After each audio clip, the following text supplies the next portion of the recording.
श्री सीताराम। हरि ओम तत्सत्। श्रीमते रामचंद्राय नमः।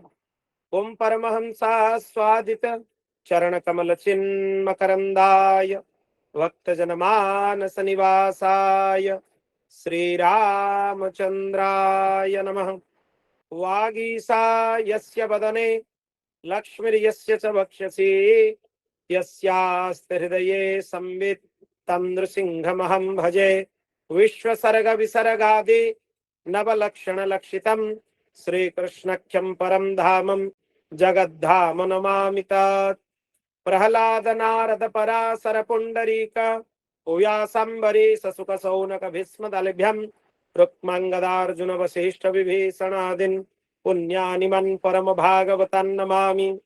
श्री सीतानाथ समारंभं रामानंदार्य मध्यमम् अस्मदाचार्य पर्यन्तं वंदे गुरु परंपरां। रामानंदमहं वंदे वेद वेदांत पारगम राम मंत्र प्रदातारं सर्वलोकपकारकम्। नमोस्तु रामाय सलक्ष्मणाय दिव्यै च तस्यै जनकात्मजायै। नमोस्तु रुद्रेन्द्र यमानिलेभ्यो नमोस्तु चंद्रार्कमरुद्गणेभ्यः। श्री राम जय जय राम। श्री राम जय जय राम। श्री राम जय जय राम।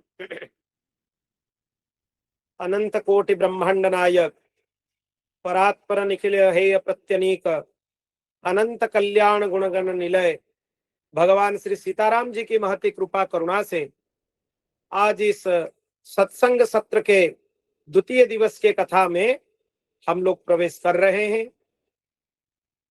कल हम लोगों ने अर्थ पंचक के निरूपण में यह चर्चा किया था, येयं प्राप्यस्य रामस्य रूपं प्राप्तोस्तथैव च प्राप्त्योपायं फलं चैव तथा प्राप्ति विरोधि च अर्थ पंचकमेतत्तु संक्षेपेण वदामि ते। अर्थ पंचक क्या है, इसके बारे में कल हम लोगों ने थोड़ा चर्चा किया था।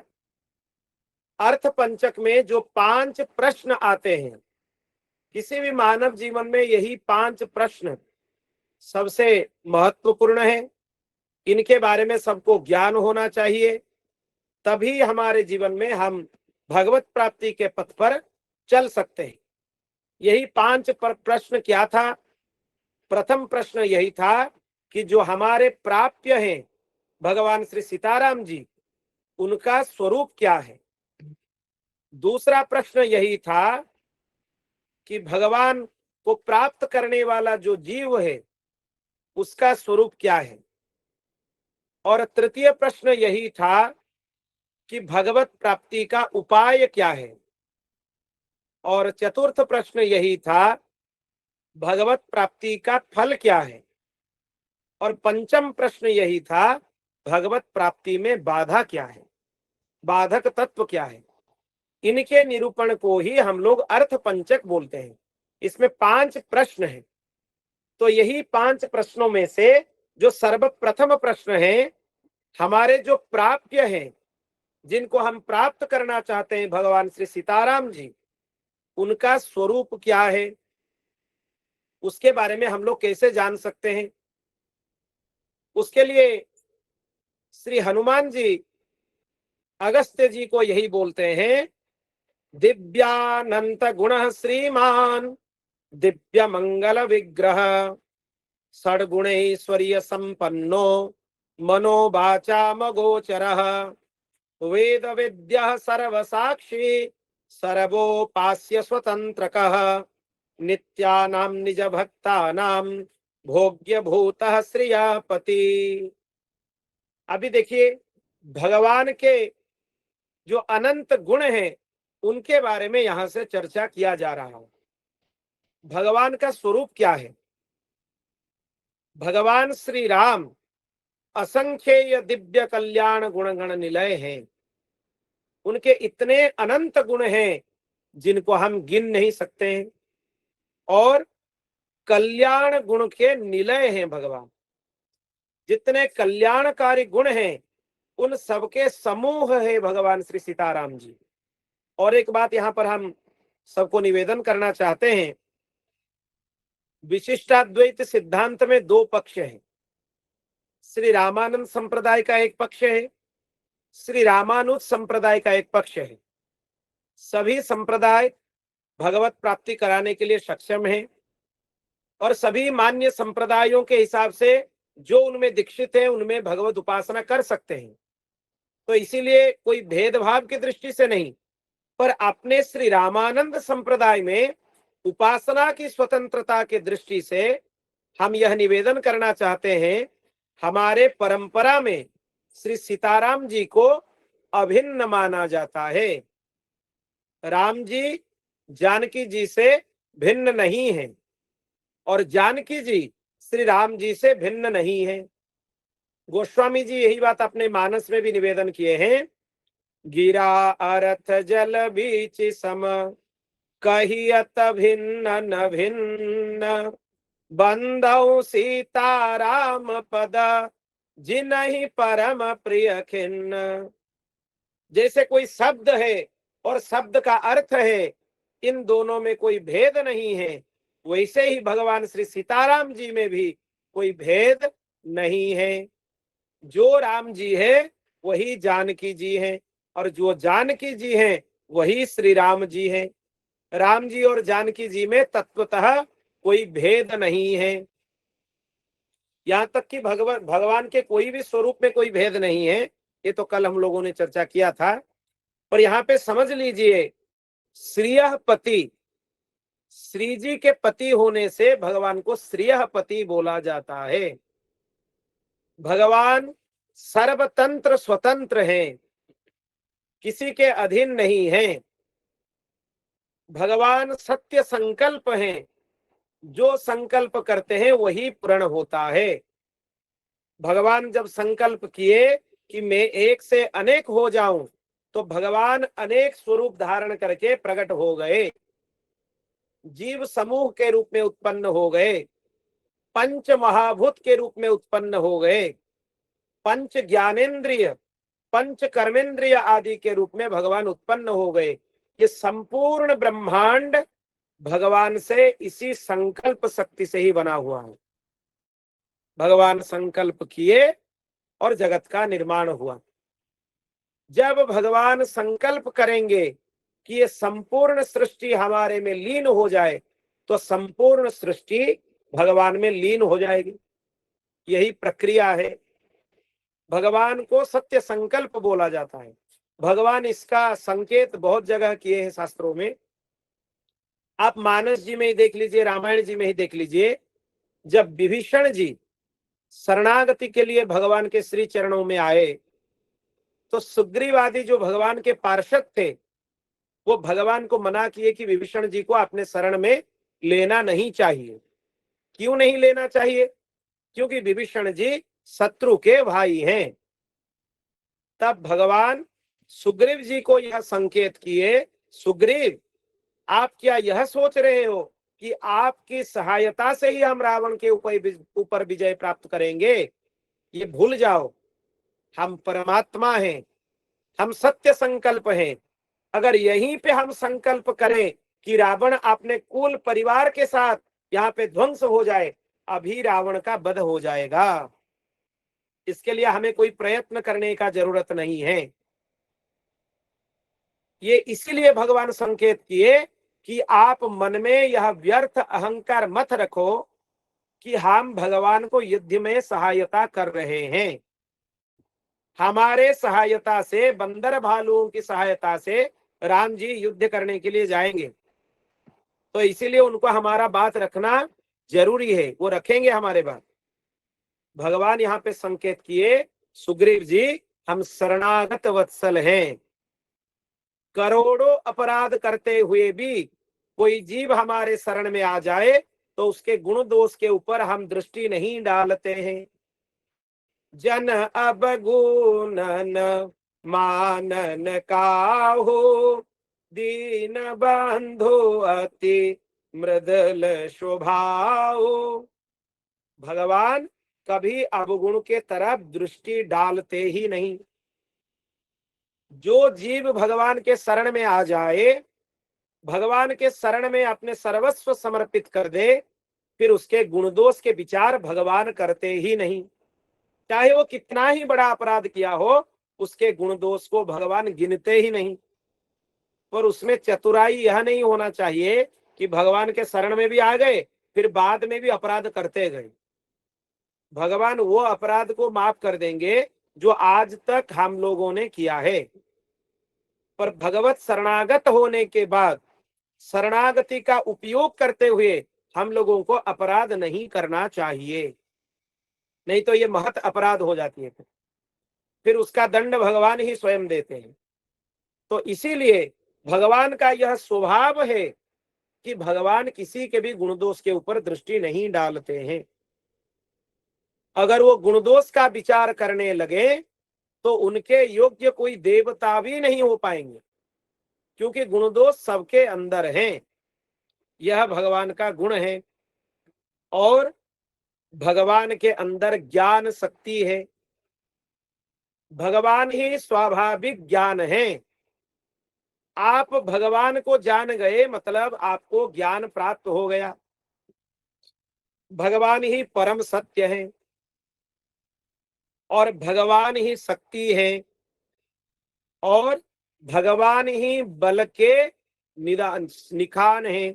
भगवान के अलावा दूसरे कहीं आपको बल का वहां दृश्य प्राप्त नहीं होगा। क्योंकि आप देख लीजिए, जितने भी बलवान हैं वो भगवान के सामने नतमस्तक हुए हैं। जितने भी बलवान हैं वो कितने भी वरदान प्राप्त कर ले, कितने भी संसार में अपना आधिपत्य विस्तार कर ले, पर भगवान के पास वो अपने मस्तक झुकाने के लिए बाध्य होते हैं। आप हिरण्याक्ष को देख लीजिए, इतना बड़ा दैत्य था, 3 लोकों में हाहाकार मचा दिया था। पर जब भगवान बाराह उत्पन्न हो गए, भगवान बाराह के सामने उसका बल की कोई वहां पे उसका बल काम में ही नहीं आया। पहले तो अपना पराक्रम भगवान को खूब दिखाया। भगवान बोले एक काम करो हिरण्याक्ष, तुम अपना बल पहले दिखा दो। हिरण्याक्ष अपना बल भगवान के ऊपर दिखा दिया। पर भगवान जाने कैसा उनका थप्पड़ था, एक ही थप्पड़ में भगवान हिरण्याक्ष का वध कर दिए। एक ही थप्पड़ में। इतना बड़ा त्रिलोक विजयी राक्षस था, उसका वध भगवान एक थप्पड़ में कर दिया। हिरण्यकशिपु को देख लीजिए, त्रिलोक विजयी था, देवता उसके पास आकर नतमस्तक होते थे। वो हिरण्यकशिपु को भी भगवान ने उसके जितने भी वरदान थे, एक एक करके उसके सभी वरदान उसको गिनाए। हमारा बहुत सौभाग्य है, देखिए अभी पुरुषोत्तम मास चल रहा है। आपको पता है हिरण्यकशिपु का यह वरदान था कि 12 महीने में किसी भी महीने में मेरे मृत्यु ना हो। उसी के मृत्यु के लिए ही भगवान ये पुरुषोत्तम मास का निर्माण किए। अभी जो मास चल रहा है, अधिक मास जिसको हम लोग बोल रहे हैं, ये 13वीं महीना है। तो भगवान उसके सभी वरदान को निष्फल कर दिए, फिर उसको भी मौत के घाट उतार दिए। रावण त्रिलोक विजयी था, देवता उसके पास आकर इसे नतमस्तक होकर खड़े हो रहे थे। ब्रह्मा जी, ये यहाँ पे हनुमान नाटकम में दिया हुआ है, ब्रह्मा जी नित्य रावण के दरबार में आकर वेद पाठ कर रहे थे। आप समझ लीजिए मतलब कितने प्रतापी था। फिर वो रावण को भी भगवान मौत के घाट उतार दिए। जितने भी बड़े बड़े राक्षस हैं, दुरात्मा हैं, बलशाली हैं, भगवान के सामने किसी का बल चलता नहीं है। सबसे बलशाली भगवान ही है। ऐश्वर्य भी किसी के पास है तो भगवान के पास ही है। भगवान के पास 6 ऐश्वर्य है। क्या क्या है इसको ध्यान से सुन लीजिए, यह हम लोगों को पता होना जरूरी है। ये 6 ऐश्वर्य है, इसीलिए भगवान को हम भगवान बोलते हैं। ऐश्वर्य को संस्कृत में भग बोला जाता है। जिसके पास यह ऐश्वर्य है वही भगवान है। भगवान के पास सर्वप्रथम ऐश्वर्य है पोषणत्व। भगवान सबके पोषण करते हैं। जो उनका भजन कर रहा है उसका भी पोषण करते हैं। जो उनका भजन नहीं कर रहा है, उनके नाम जप नहीं कर रहा है, उनके मार्ग में नहीं चल रहा है, उसका भी पोषण भगवान करते हैं। करते हैं कि नहीं? आप देख लीजिए, जो लोग विमुख हैं उनको अन्न जल मिल रहा है कि नहीं? उनके श्वास प्रश्वास के लिए उनको वायु मिल रहा है कि नहीं? सूर्य भगवान का ताप उनके लिए उपलब्ध है कि नहीं?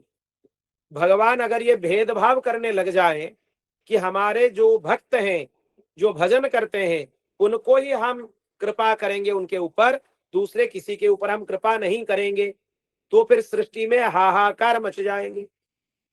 भगवान ये भेदभाव नहीं करते हैं। भगवान सबके पोषण करते हैं, सबके पोषण करता है। तो इसीलिए भगवान सबके पोषण करते हैं, ये उनका प्रथम ऐश्वर्य हो गया। दूसरा ऐश्वर्य हो गया, भगवान सबके भरण पोषण करते हैं, सबके लिए अन्न जल आदि के व्यवस्था करते हैं भगवान। ये भगवान का भरणत्व हो गया। भगवान सबके आधार हैं। भगवान नहीं रहेंगे तो ये सृष्टि का कोई सत्ता ही नहीं रहने वाला है। ये हो गया भगवान का आधारत्व। भगवान ये सृष्टि को बाराह स्वरूप में अब भी धारण किए हुए हैं। आपको अगर कर्मकांड के बारे में ज्ञान होगा तो पता होगा, जब भगवती पृथ्वी देवी का हम पूजन करते हैं तब पृथ्वी देवी के नीचे कुर्म भगवान का पूजन करते हैं। भगवान कुर्म अवतार में पृथ्वी देवी के नीचे हैं। भगवान बाराह का पूजन करते हैं। क्यों करते हैं? क्योंकि बाराह भगवान अब भी भगवती पृथ्वी देवी को धारण किए हुए हैं। तो भगवान सबके आधार हैं। भगवान अगर आधार के रूप में मंदराचल को धारण नहीं करते तो समुद्र मंथन नहीं हो पाता। भगवान सबके आधार के रूप में ये सृष्टि को, ब्रह्मांड को धारण नहीं करते तो ये सृष्टि का विस्तार भी नहीं हो पाता। तो भगवान सबके आधार है। ये हो गया भगवान का तृतीय ऐश्वर्य। चतुर्थ ऐश्वर्य है भगवान का शरणत्व। भगवान सबको अपने शरण में गुण दोष का विचार बिना किए ही स्वीकार करते हैं। शरणागत वत्सल हैं, शरणागत तत्पर हैं। भक्त तो यहां तक भगवान को बोल देते हैं, प्रभो मैं आपके प्रभाव को देखकर आपका भक्त नहीं हुआ हूं। भगवान तो आप है ही, परमात्मा तो आप है ही, वो आपका प्रभाव है। पर भगवान मैं आपके स्वभाव को देखकर आपका भक्त हुआ हूं। क्या स्वभाव? शरणागत वत्सल, दीन के ऊपर कृपा। आप इतने राई के समान भजन को मेरु तुल्य मान लेते हैं। इतनी कृपा है आपका। आप सोच लीजिए, हमारे जीवन में हम जो कुछ भजन साधन गुरु कृपा से हम लोगों से होता है, वो एक समय भोजन करने के लायक भी नहीं है। उतना भी हम लोगों से नहीं बन पाता है। फिर भी भगवान इतने कृपालु हैं, हम इतने थोड़ा सा ही कुछ कर लेते हैं, राई जैसा, उसको भी भगवान मान लेते हैं कि वो मेरू पर्वत के समान भजन कर रहा है। ये भगवान का स्वभाव है। भगवान के इस स्वभाव को देखकर हम भगवान के शरणागत हुए हैं, ना कि भगवान के प्रभाव को देखकर हुए हैं। और एक बात आप लोग यहाँ पे समझ लीजिए, कहीं भी आप जुड़ते हैं, किसी के प्रभाव को देखकर जुड़ते हैं तो वो जुड़ाव ज्यादा दिन तक टिकेगा नहीं, क्योंकि आप उनके प्रभाव को देखकर जुड़े हैं। पर किसी के स्वभाव को देखकर आप अगर उनसे जुड़ते हैं तो आजीवन आप उनसे जुड़े रहेंगे। हम हमारे गुरुदेव से, जिनके भी जो गुरुदेव भगवान हैं, उनसे कैसे जुड़े हैं? उनके प्रभाव देखकर नहीं कि वो बहुत बड़े महापुरुष हैं, सब लोग उनके पास आते हैं, प्रधानमंत्री राष्ट्रपति भी आकर उनके पास मस्तक नत करते हैं, मथानत करते हैं, ये देखकर हम उनके पास शरणागत नहीं हुए हैं। हम यह देखकर हुए हैं कि मेरे जैसे एक दीन के ऊपर भी उनकी कृपा हो सकता है। मेरे जैसे एक दीन जिसके अंदर कोई सद्गुण नहीं है, गुण की कोई दूर दूर तक कोई पहुंच नहीं है, वैसे दीनहीन को भी वो अपने शरण में ले लिए। ये स्वभाव को देखकर हम अपने गुरुदेव के चरणों में जुड़े हैं। भगवान के पास, भगवान के साथ भी हम भगवान के स्वभाव को देखकर जुड़े हैं। क्या स्वभाव? शरणत्व। वो सब की हर किसी को अपने शरण में ले लेते हैं। आपको जानकर आश्चर्य होगा, जब भगवान ये संकल्प कर लिए कि हम विभीषण जी को लंका दे देंगे, विभीषण जी लंकेश हैं, उनको लंकेश बोलकर संबोधन किए सुंदरकांड में, तब जाम्बवान जी आकर प्रश्न किए भगवान को, प्रभु आप विभीषण जी को लंका देने का संकल्प कर लिए, अभी अगर रावण आ जाएगा आपके पास और आकर बोले कि प्रभु मेरे दोष को क्षमा कर दीजिए, हम जानकी जी को आपको लौटा देते हैं, तो क्या करेंगे प्रभु? क्योंकि लंका तो आप विभीषण को दे दिए हैं, तो रावण के लिए प्रभु आप क्या करेंगे फिर? भगवान बोले कि विभीषण को मैं अपने कृपा से लंका दे दिया, तो रावण अगर क्षमा प्रार्थना कर ले तो उसको अयोध्या दे दूंगा। इतने शरणागत वत्सल हैं, ये स्वभाव है, ये दीन के ऊपर उनकी कृपा है। जो अपने चक्रवर्ती सम्राट के पद, जो अयोध्या का सिंहासन है, वो साधारण पद नहीं है, वो चक्रवर्ती सिंहासन है, चक्रवर्ती सम्राट का सिंहासन है। उसके लिए भी भगवान परवाह नहीं करते हैं। वो बोलते हैं कि अगर रावण मेरे पास आकर क्षमा प्रार्थना करे तो अयोध्या का सिंहासन उसको मैं दे दूंगा। इतने कृपा है उनके मन में, वो गुण दोष देखते ही नहीं।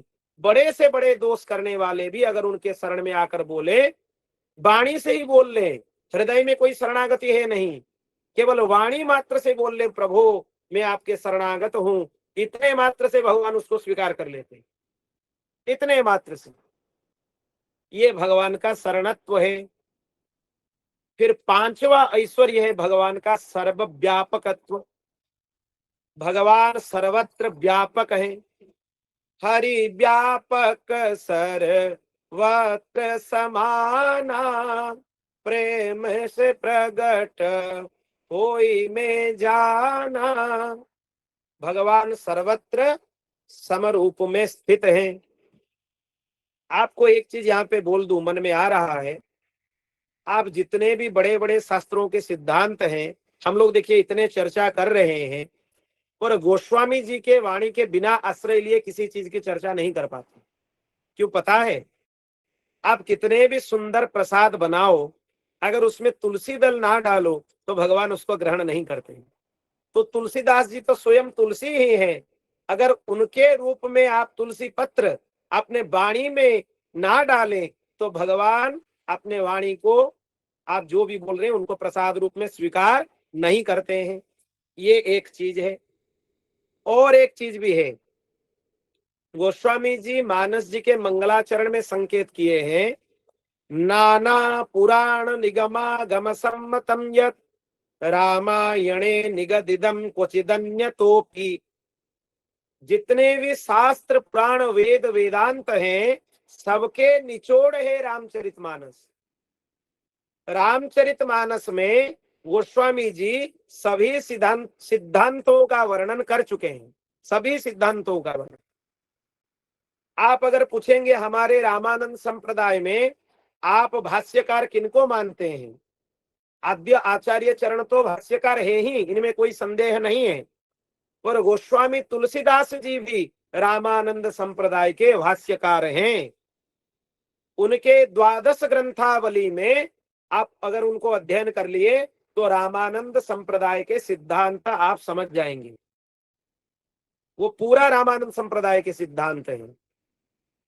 एक एक शास्त्र के वचन आपको मानस जी में सरलता से प्राप्त हो जाएंगे, एक एक वचन। आप देखिए, भगवान के सगुण साकार और निर्गुण निराकार, इन दोनों स्वरूप में बहुत झगड़ा है। कुछ लोग निर्गुण उपासक होते हैं, वो बोलते हैं सगुण नहीं है। कुछ लोग बोलते हैं सगुण उपासक हैं, भगवान के निर्गुण नहीं है। गोस्वामी जी उनका भी समाधान कर दिए।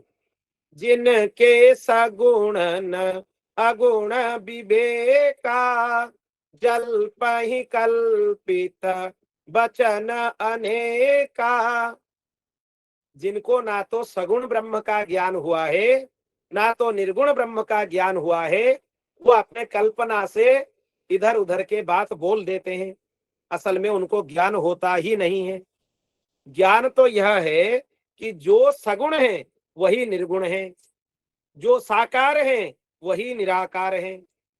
सगुण साकार और निर्गुण निराकार में कोई भेद है ही नहीं, ये गोस्वामी जी बताते हैं। तो भगवान का एक गुण हो गया सर्वव्यापकत्व। अपने जीवन में आप भगवान के सर्वव्यापकत्व को आचरण में लाना चाहते हैं तो जीवन में एक सरल नियम ले लीजिए। प्रातः काल शय्या त्याग करने के बाद से रात्रि शयन पर्यंत जो कोई आपको दिख रहा है, चाहे आपसे बड़ा है चाहे आपसे छोटा है, मन ही मन आप सबको दंडवत प्रणाम करो, इसका नियम ले लो। पशु पक्षी मनुष्य जो कुछ दिख रहा है आपको, आप प्रत्यक्ष में प्रणाम नहीं कर सकते हो, कोई बात नहीं। और कहीं कहीं मर्यादा के कारण आप प्रत्यक्ष प्रणाम नहीं कर पाएंगे। जो आपसे छोटा है उसको प्रत्यक्ष दंडवत करेंगे तो अपराध है उसके लिए, तो नहीं करना चाहिए। पर सब लोग भगवान के स्वरूप हैं, सब लोग सीताराम जी के स्वरूप हैं, यह मानकर सबको नारायण भाव से भगवत भाव से प्रणाम करना प्रारंभ कर दें। अगर यह अभ्यास आप अपने जीवन में कर लेंगे तो यह आचरण में आ जाएगा कि जो कुछ हमारे सामने दिख रहा है, जो हमारे सामने आ रहे हैं, सब भगवान हैं, सब भगवान हैं।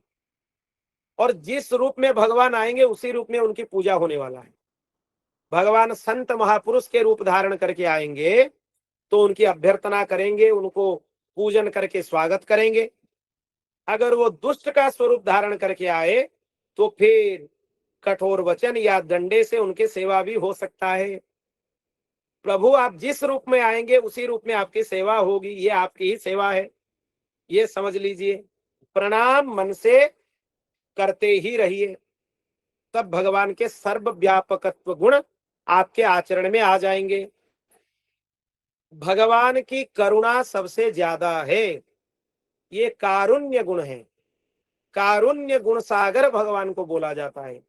भगवान के मन में जितनी दया है, संसार में किसी भी प्राणी के मन में उतनी दया नहीं हो सकती। इतनी दया है भगवान के मन में। कितने बड़े अपराध करते हुए भी अपराधी उनके पास आ जाए, किसी अवस्था में आ जाए, भगवान उनके ऊपर दया करते हैं। भगवान के मन में यहां तक चिंता रहता है हमारे भक्त के ऊपर क्या विपत्ति है। कभी कभी उसको दूर करने के लिए वो विपत्ति अपने ऊपर भी ले लेते हैं भगवान। इतने विचित्र हैं भगवान, उनकी दया इतनी विचित्र है। तो ये 6 गुण भगवान के 6 ऐश्वर्य हैं। एक एक करके फिर से मैं बोल रहा हूं, ध्यान से आप लोग सुन लीजिए। क्या क्या है? सर्वप्रथम है पोषणत्व, दूसरा है भरणत्व, तीसरा है आधारत्व, चौथा है सर्वव्यापकत्व, नहीं पांचवा हो गया सर्वव्यापकत्व, शरणत्व हो गया चौथा, और छठा हो गया भगवान का कारुण्य। ये 6 ऐश्वर्य भगवान के पास हैं, इसीलिए हम भगवान बोलते हैं भगवान को। ये भगवान शब्द का अर्थ है। विष्णु पुराण में भगवान शब्द का और एक अर्थ भी आता है, उसको भी बता देते हैं, ध्यान देकर सुनिए। उत्पत्तिम प्रलयम चैव भूतानाम अगतिम गतिम वेत्ति विद्या अविद्यम च स वाच्यो भगवान इति। ये 6 गुण जिनमें होते हैं वो भगवान हैं। क्या गुण है?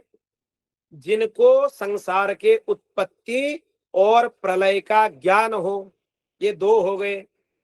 भगवान के अलावा किसी को संसार के उत्पत्ति का ज्ञान नहीं है। भगवान के अलावा किसी को संसार के प्रलय का भी ज्ञान नहीं है। ये दो ज्ञान केवल भगवान को ही है। ये हो गया दो, जीवों की गति और अगति, क्या करने से हम लोगों का कल्याण होगा और क्या करने से हम लोगों का अकल्याण होगा, इसका ज्ञान भी भगवान को ही यथार्थ रूप में है। हम लोगों को अगर यथार्थ ज्ञान होता तो सब कुछ करते हुए बीच बीच में हम भटक क्यों जाते थे। हम लोगों को यथार्थ ज्ञान इसीलिए नहीं है, इसीलिए ही हम बार बार अपने मार्ग से भटक जाते हैं। पर भगवान को इनका ज्ञान है, गति और अगति। ये हो गए दो, तो कितना हो गए फिर चार। और अंतिम दो है विद्या और अविद्या। इस ब्रह्मांड में विद्या क्या है? जो भगवान को प्राप्त कराने वाला है वही विद्या है। जो भगवान से हमें दूर करने वाला है वही अविद्या है। इसका भी यथार्थ ज्ञान भगवान को ही है, संसार में किसी को नहीं है। इसीलिए कभी कभी हम लोगों के पास सत्संग का ज्ञान होते हुए भी हमारा पतन हो जाता है। हमारा क्या, बड़े बड़े महापुरुषों का भी पतन हो जाता है कभी कभी। अब देख लीजिए अपने जीवन में, शास्त्र में भी बहुत सारे ऐसे दृष्टांत है, बड़े बड़े ऋषि मुनि हैं जिनका पतन कभी कभी हो जाते हैं। तो इसीलिए भगवान को ही ये छह चीज का ज्ञान है, उत्पत्ति, प्रलय, गति, अगति, विद्या, अविद्या। ये छह चीज का ज्ञान जिनको यथार्थ रूप में हो वही भगवान है। और भगवान के पास और क्या है? उनके वाम भाग में भगवती श्री जी हैं। भगवान के पास अगर श्री जी नहीं है तो भगवान किसी को प्राप्त नहीं हो सकते। भगवान के पास करुणा तो है, दया तो है, पर श्री जी के पास दया करुणा का श्री जी भंडार है। कैसे? देखिए, जयंत का चरित्र सबको पता है। जो जयंत इतने असभ्य था, वो असदाचरण किया भगवती जानकी जी के प्रति, जो कि जगन माता है, जिनको दंड देने के लिए भगवान राम प्रस्तुत हो गए, करुणा सागर होते हुए भी दंड देने के लिए प्रस्तुत हो गए, पर श्री जी उनके हाथ थाम ली। प्राण दंड मत दीजिए, छोड़ दीजिए। अगर श्री जी नहीं होती तो जयंत को प्राण दंड दे देते भगवान श्री राम जी। इसीलिए भगवान सोचे कि अगर श्री जी हमारी पास होगी तो राक्षसों का वध हम नहीं कर पाएंगे। इसीलिए उनके हरण कराने का ये जो स्वांग भगवान रच लिए, ये इसीलिए रच लिए कि इनको कुछ दिन के लिए भेज देते हैं, तब हम राक्षसों का वध कर पाएंगे। अगर ये पास में होगी तो ये किसी के वध करने के लिए ही नहीं देगी, हाथ पकड़ लेगी, बोलेगी देखो रावण कुंभकर्ण आपके संतान हैं, खर दूषण आदि भी आपके संतान हैं, इनको क्यों मारेंगे। इसीलिए भगवान की ही ये माया है, वो श्री जी को कुछ दिन अपने से दूर भेज दिए। चाहे उनको कष्ट हुआ, विरह सहे, पर श्री जी को इसीलिए कुछ दिन के लिए दूर भेज दिए, वो अपने लीला के माध्यम से कि राक्षसों का वध कर पाए। अगर श्री जी होती तो किसी एक भी राक्षस का वध भगवान नहीं कर पाते। आप रामायण में देख लीजिए, किसी भी रामायण में जब तक श्री जी भगवान के पास हैं तब तक किसी एक भी राक्षस का वध अगर भगवान ने किया हो तो देख लीजिए, वो करने ही नहीं देती है। और एक बहुत महत्वपूर्ण प्रसंग है, भगवान के धर्म के रक्षक भी श्री जी हैं। कैसे हैं? वाल्मीकि रामायण में यह प्रसंग आता है कि एक बार जानकी जी भगवान को बोले कि आप ऋषि मुनियों के सामने यह संकल्प कर लिए कि आप राक्षसों का वध कर देंगे, पर प्रभु आपके साथ राक्षसों का कोई शत्रुता नहीं है। अगर हमारे साथ किसी का शत्रुता नहीं है और उसके प्रति हम शत्रुता का आचरण करते हैं, यह एक उत्तम पुरुष का लक्षण नहीं है। प्रभु आप बताइए, प्रत्यक्ष में राक्षसों के साथ आपका कुछ हुआ है क्या? अभी तक कुछ शत्रुता हुआ है क्या? भगवान बोले नहीं हुआ है। तो नहीं हुआ है तो आप राक्षसों को नहीं मार सकते हैं। अगर बिना शत्रुता से ही आप राक्षसों को मार दें तो इतिहास में यह कलंक रहेगा कि राम जी मर्यादा पुरुषोत्तम थे, पर उनके द्वारा भी मर्यादा का उल्लंघन हो गया। इसीलिए श्री जी आपने हरण करा दी। जैसे राक्षसों के साथ शत्रुता हो जाए तब राम जी राक्षसों का वध किए तो उनके ऊपर कोई कलंक नहीं रहेगा। तो राम जी को भी मर्यादा पुरुषोत्तम बनाने वाले श्री जी हैं, इतने करुणामयी हैं। श्री जी अगर उनके वाम भाग में नहीं है तो राम जी उतने कल्याण उतने करुणा नहीं कर सकते हैं जितने उनको करना चाहिए। तो हम लोग तो यही सौभाग्य मानते हैं कि श्री जी हैं, तब ही हम राम जी के पास उनके शरणागत होने के लिए जा सकते हैं। कहीं भी अगर हमारा एक आध गुण दोष भगवान को कहीं दिख जाए तो श्री जी वाम भाग में बैठी होगी, वो राम जी के ऊपर राम जी के हाथ थाम लेगी, नहीं नहीं इनके गुण दोष को आप क्षमा कर दीजिए, ये तो हमारे संतान हैं, इनको आप अपने शरण में ले लीजिए। इतने कृपामयी है, इतने करुणामयी है श्री जी। और एक बहुत विशिष्ट बात है यहाँ पे, खाली उनकी करुणा या दया को देखकर आप ये मत समझिए कि जानकी जी केवल करुणामयी है। जानकी जी संपूर्ण सृष्टि के संहार कर्त्री भी है, सृष्टि कर्त्री भी है और पालन कर्त्री भी है। उनके श्रीअंग से करोड़ों देवी देवता उत्पन्न होते रहते हैं, ऐसे हमारे श्री जी हैं।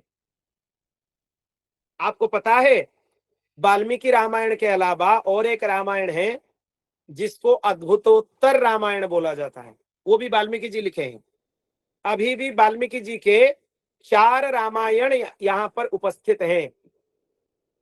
हमारे रामानंद संप्रदाय का इष्ट ग्रंथ है श्रीमद् वाल्मीकि रामायण। तो रामायण जी में भी 4 रामायण वाल्मीकि जी के अभी उपलब्ध हैं हमारे पास।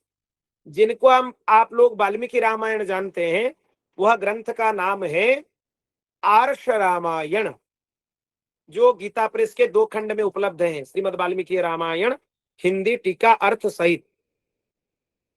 उसके अलावा एक छोटा सा रामायण है जिनका नाम है अद्भुत रामायण, अद्भुतोत्तर रामायण, वो भी वाल्मीकि जी लिखे हैं।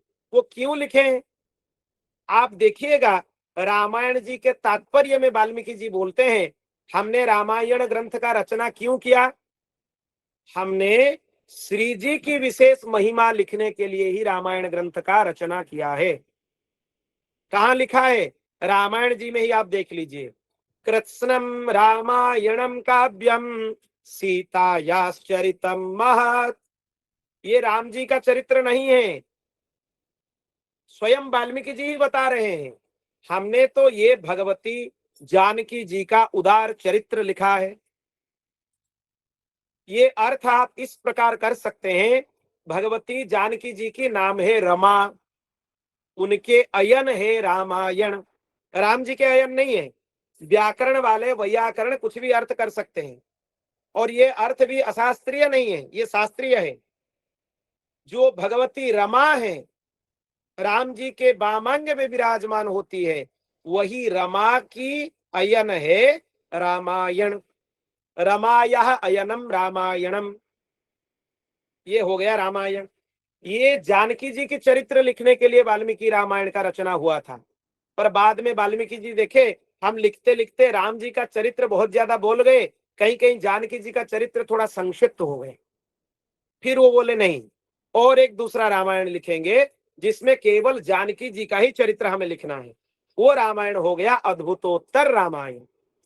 उसमें यह विचित्र बात लिखा हुआ है कि राज्याभिषेक के बाद जब भगवान सिंहासन के ऊपर विराजमान थे, तब सब लोगों में यह चर्चा होने लगा कि रावण को वध करना भगवान का पराक्रम है, ये कोई छोटी मोटी चीज नहीं है। सब लोग प्रशंसा करने लगे, खूब प्रशंसा हुआ भगवान का। तब भगवती जानकी जी बोली, आप रावण का वध तो कर दिए, वो दशानन रावण था, उसके 10 मस्तक थे। अभी और भी एक रावण जिंदा है, वो है सहस्त्र मुख रावण, जिसके 1000 मस्तक है।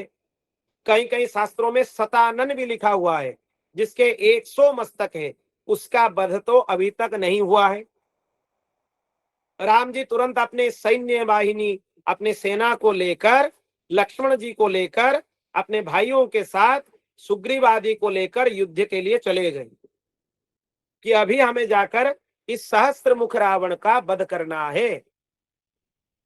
और बहुत आश्चर्य की बात है, सभी युद्ध भूमि में अचेत हो गए। युद्ध करते करते सबकी चेतना चली गई, यहां तक कि राम जी भी वहां पर अचेत हो गए। वो भी शतानन रावण, जो सहस्त्रमुख रावण था, उसके साथ युद्ध में टिके नहीं। उसके वरदान ऐसा था, कोई अयोनिज देवी जो मातृगर्भ से उत्पन्न नहीं हुआ हो, भगवती हो, सृष्टि के मूल कारण हो, उसी के हाथ से ही हमारा वध हो सकता है। तब भगवती जानकी जी स्वयं युद्ध के लिए कूद पड़े। जब उनके पास ये समाचार पहुंचा कि राम जी, लक्ष्मण जी वो चेता शून्य हो गए हैं युद्ध भूमि में, तो भगवती जानकी जी स्वयं युद्ध के लिए प्रस्तुत हो गई, और उन्हीं के हाथ से ही शतानन रावण का वध हुआ। इतने बड़ा पराक्रम तो राम जी भी नहीं कर पाए। तो पराक्रम में भी आप देखेंगे तो हम तो श्री जी के पक्ष में ही हैं। श्री जी के जैसा पराक्रम तो किसी के अंदर नहीं है। जहां पर राम जी जो पराक्रम नहीं दिखा पाए, ये भेद की दृष्टि से नहीं, रस लेने की दृष्टि से है। भेद की दृष्टि से देखेंगे तो ये दोनों भेद इनमें है ही नहीं। तो श्री जी में इतने पराक्रम है, राम जी में भी नहीं है। अब देख लीजिए, टिक नहीं पाए, उस राक्षस का वध भी श्री जी कर दिए। और वही अद्भुत रामायण में यह लिखा हुआ है, भगवती श्री जी इतने भयंकर रूप धारण की थी, फिर राम जी उनका स्तुति करने लगे। वही श्री सीता सहस्त्र नाम है, जो राम जी जानकी जी के स्तुति किए हैं, वही श्री सीता सहस्त्र नाम है। अद्भुत रामायण में आता है यह चरित्र। तो इतने विचित्र विचित्र कथा रामायण में है कि क्या बताएं। रामायण तो श्री जी की महिमा ही है। वाल्मीकि जी बार बार बोलते हैं, कृत्स्नम रामायणम काव्यम सीतायाश्चरितम महत्। ये राम जी का चरित्र नहीं है, ये जानकी जी का चरित्र है, ये समझ लीजिए। इनके अलावा और भी 2 रामायण है वाल्मीकि जी के। एक है योग वशिष्ठ रामायण, जहां पर वशिष्ठ जी और राम जी के दोनों के बीच में वार्तालाप के द्वारा वेदांत का प्रतिपादन किया गया है। वो एक रामायण है, वो भी वाल्मीकि जी के द्वारा रचित है। और चौथा है श्री आनंद रामायण। आनंद रामायण भी वाल्मीकि जी की ही रचना है। और आनंद रामायण में कुछ कुछ प्रसंग इतने विचित्र हैं, ये दूसरे कहीं अलग से रामायण में नहीं मिलते हैं। बहुत विशिष्ट हैं आनंद रामायण। कभी भगवान कृपा करें तो क्रमिक सत्र के हिसाब से साप्ताहिक हो या मासिक हो, कभी कभी बीच में हम आनंद रामायण की चर्चा का भी खूब आनंद लेंगे। वो बहुत अद्भुत है। एक एक रामायण एक दूसरे से अद्भुत है। विचित्र विचित्र कथा उनमें लिखा हुआ है, जो एक दूसरे से अद्भुत है। तो भगवान अपने बाएं तरफ श्री जी को विराजमान करते हैं, इसीलिए जीव उनके शरणागत हो पाते हैं। हम तो श्री जी के ही पक्ष में हैं। सभी वेद भगवान के ही प्रतिपादन करते हैं। वेद प्रतिपाद्य श्री सीताराम जी ही है। और कहां तक बोले, जो रामायण हनुमान जी लिखे हैं, जिनको हनुमान नाटकम बोला जाता है, उसके मंगलाचरण बहुत अद्भुत हैं। उसी को ही आप समझ ले तो राम जी के स्वरूप समझ जाएंगे। कल्याणानम निधानम कलिमल मथनम पावनम पावनानाम पाथेयं यन्मुमुक्षो सपरिपरिपद प्राप्तये प्रस्थितस्य विश्रामस्थानमेकं कविवरवचसां जीवनं सज्जनानं बीजं धर्मद्रुमस्य प्रभवतु भजतां भूतये राम नामः। हनुमान जी क्या बोल रहे हैं, देखिए, राम जी का नाम कल्याणों के निधान है, ये कल्याण का भवन है। आप राम जी के नाम का आश्रय ले लिए तो कल्याण के लिए कोई चिंता करने का जरूरत नहीं है, ये कल्याण का स्रोत है। आप भगवान नाम ले रहे हो और फिर भी यह चिंता कर रहे हो कि हमारे कल्याण कैसे होगा, तो फिर बात ऐसी हुई, आप पानी के स्रोत के अंदर हैं और पानी की चिंता कर रहे हैं कि पानी हमें कहाँ प्राप्त हो। अरे आप ये समझ लीजिए, हम तो पानी के अंदर ही हैं, तो पानी बाहर से कहाँ से लाना है। तो राम जी का नाम ही कल्याण है, कल्याणानम निधानम। और कलयुग में जितने भी दोष हैं वो राम जी के नाम से मिट जाते हैं, सभी राम जी के नाम से मिट जाते हैं। आप राम नाम का आश्रय ले लो। यहाँ पर राम नाम बोलने का तात्पर्य है भगवान नाम। नाम में कोई भेद नहीं है, नामी में कोई भेद नहीं है, स्वरूप में कोई भेद नहीं है, ये कल से ही हम स्पष्ट कर दिए हैं। पर ये जो प्रवचन सत्र हैं, हम सीताराम जी के विशेष गुणगान के लिए बैठे हैं, इसीलिए उनका आश्रय लेकर चर्चा कर रहे हैं। पर भगवान नाम में कोई भेद है नहीं। तो राम जी के नाम का आप आश्रय ले लिए तो कलयुग के जितने भी दोष हैं, सब दोष एक एक करके नष्ट हो जाएंगे। कलिमल मथनम पावनम पावनानम, पवित्र से भी पवित्र है भगवान का नाम। आप भगवान के नाम का आश्रय ले लिए तो आप पवित्र हो जाएंगे। जो पवित्रता आपको बाह्य पवित्रता से नहीं प्राप्त हो सकता है, वो पवित्रता आपको राम नाम से मिल सकता है। वो पवित्रों में भी पवित्र है राम नाम। और जो कोई यह अपने अंदर, अपने अंतःकरण में यह स्थिर कर ले कि हमें भगवत प्राप्ति करना ही है, भगवान मार्ग में हमें चलना ही है, तो उस मार्ग में उसकी सहायता करने वाले भी राम जी का नाम है। आप कहीं जा रहे हैं और आपको मार्ग पता नहीं है, तो आप क्या करते हैं? जिसको पता है उसको साथ में ले जाते हैं, नहीं तो जिसको पता है उससे पूछ लेते हैं। तो इस भगवान मार्ग में आपको मार्ग दिखाने वाला राम जी का नाम है। वो नाम पकड़ लिए तो मार्ग अपने आप स्पष्ट हो जाएंगे आपके लिए, कहीं ढूंढने का जरूरत नहीं, अपने आप मार्ग दिखेंगे आपको। आप राम जी के नाम का आश्रय ले लिए तो पावनम पावनानम पाथेयम जन्म मुक्षो सपरिपरिपद प्राप्त ये प्रस्थितस्य। और क्या है राम जी के नाम में? संसार में कहीं भी आप भटक लो, आपको कहीं भी विश्राम मिलने वाला है नहीं।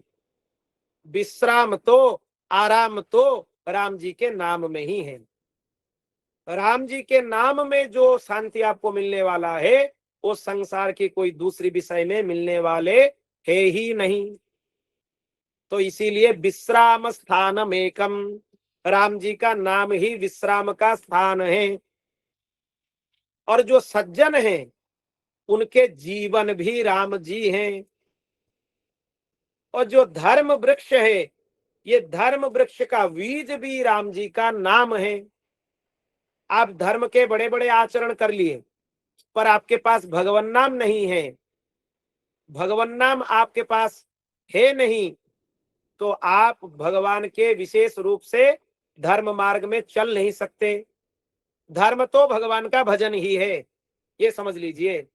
सरलता से आप अगर समझना चाहें कि धर्म क्या है, तो भगवान का भजन करना ही परम धर्म है, भगवान का नाम स्मरण करना ही परम धर्म है। बाकी जितने भी धर्म हैं दूसरे, दान आदि जितने भी धर्म के स्वरूप हैं, वो धर्म के अंग हैं, पर मूल धर्म तो भगवान का नाम ही है। ऐसे राम जी हैं, ये राम जी के नाम का प्रभाव है, हनुमान जी बता रहे हैं। और वाल्मीकि जी क्या बता रहे हैं, देखिए, श्री राम शरणम समस्त जगताम, संपूर्ण जगत राम जी के शरण में है। रामम बिना का गति, राम जी के अलावा दूसरी गति ही क्या है हमारे लिए, हमारे जीवन के सर्वस्व तो राम जी ही हैं। रामम बिना का गति, रामेण प्रतिहन्यते कलिमलम, ये कलयुग के जितने भी अवगुण हैं ये राम नाम से मिट जाते हैं। राम नाम साबुन है इनको मिटाने के लिए। और रामाय कार्यम नमः, राम जी का भजन करना ही सबसे बड़ा काम है, सबसे बड़ा कर्म है। राम जी के भजन आप नहीं करते, सब कुछ कर लेते हैं, तो आप समझ लीजिए आपने कुछ नहीं किया। जैसे कि आप कहीं भी एक अंक लिख लीजिए, उसके पास शून्य को बिठा देते हैं तो वो उसका मूल्य ज्यादा हो जाता है। आप एक लिखे हैं और एक के पास एक शून्य लिख लिए, तो शून्य लिखने से ही उसका मूल्य ज्यादा हो रहा है, नहीं तो वो अकेला है।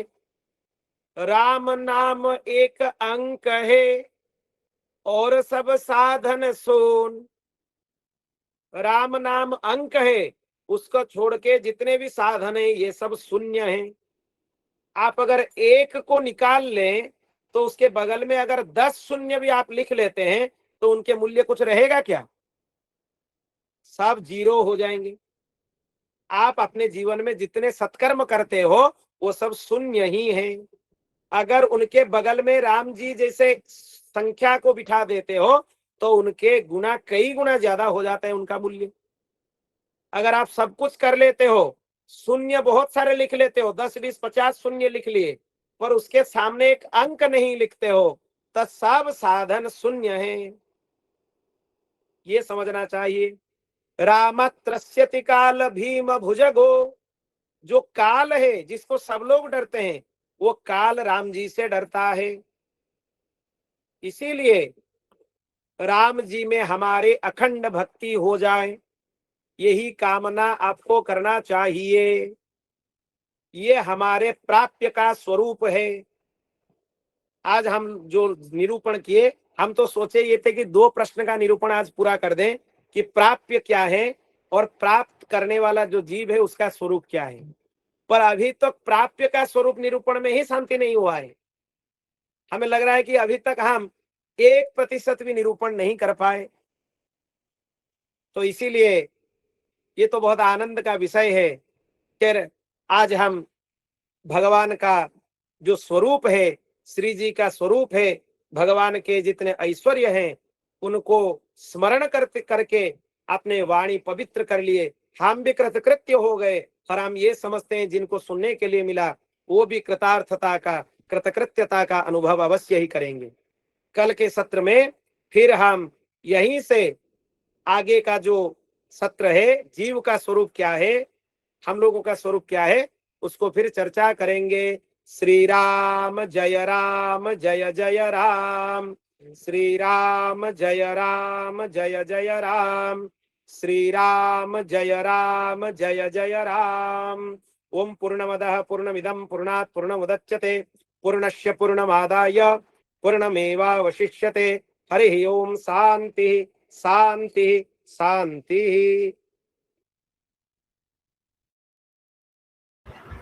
श्री सीताराम के दंडवत प्रणाम। खूब खूब आभार भैया, खूब कृपा करी आपने आज, खूब कृपा।